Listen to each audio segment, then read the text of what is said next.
ಕನ್ನಡಿಗರ ನಮಸ್ಕಾರ. ಇಲ್ಲಿ ಕಾಣ್ತಾ ಇರುವಂಥ ವ್ಯಕ್ತಿ ನೋಡಿ, ಈತ ಪೊಲೀಸಿನಿಂದ ನೇಮಿಸಲ್ಪಟ್ಟಂಥ ವ್ಯಕ್ತಿ. ಇಲ್ಲಿ ಸುತ್ತಮುತ್ತ ಅಂಗಡಿಗಳ ಪಕ್ಕ ಅಲ್ಲಿ ಇಲ್ಲಿ ಇರ್ತಾರೆ. ಇಂಥ ವ್ಯಕ್ತಿಗಳು ಪೊಲೀಸ್ ಅವ್ರಿಗೆ ಫೋನ್ಪೇ, ಗೂಗಲ್ ಪೇ ಮಾಡಿಸ್ಕೊಳ್ಳೋದು ಮತ್ತು ಅವರಿಗೆ ಹಣವನ್ನು ನೀಡುವಂಥ ಕೆಲಸವನ್ನು ಮಾಡ್ತಾರೆ. ಇಲ್ಲಿ ನಿಂತಿರುವಂಥ ಪೊಲೀಸ್ ನೋಡಿ, ಈತ ಈ ಬೈಕ್ ಸವಾರನ ಬಳಿ 500 ರೂಪಾಯಿ ವಸೂಲಿ ಮಾಡ್ಕೊಳ್ತಾರೆ.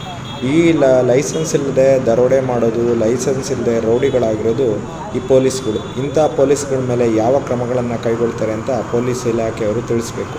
ಈ ಥರದ ವೀಡಿಯೋಗಳನ್ನ ನೀವು ಮಾಡಿ ಶೇರ್ ಮಾಡಿದ್ರೆ ನಾವು ಅವುಗಳನ್ನ ಪೊಲೀಸ್ ಇಲಾಖೆಗೆ ತಲುಪಿಸುವಂಥ ಕೆಲಸ ಮಾಡ್ತೀವಿ ಮತ್ತು ಅವರ ಮೇಲೆ ಕ್ರಮ ಕೈಗೊಳ್ಳುವ ರೀತಿಯಲ್ಲಿ ಮಾಡ್ತೀವಿ.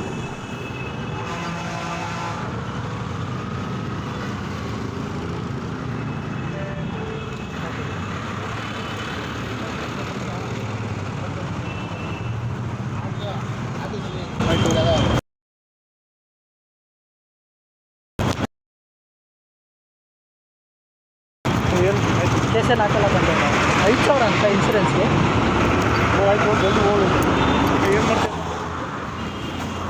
ಈ ಘಟನೆ ನಡೆದಿರೋದು ಬೆಂಗಳೂರಿನ ಲಕ್ಷಾಂತರದ ರಸ್ತೆಯಲ್ಲಿ. ಇಲ್ಲಿ ಯಾವಾಗಲೂ ಕೂಡ ಪೊಲೀಸರು ಇದೇ ರೀತಿ ವಸೂಲಿಯನ್ನು ಮಾಡ್ತಾರಂತೆ.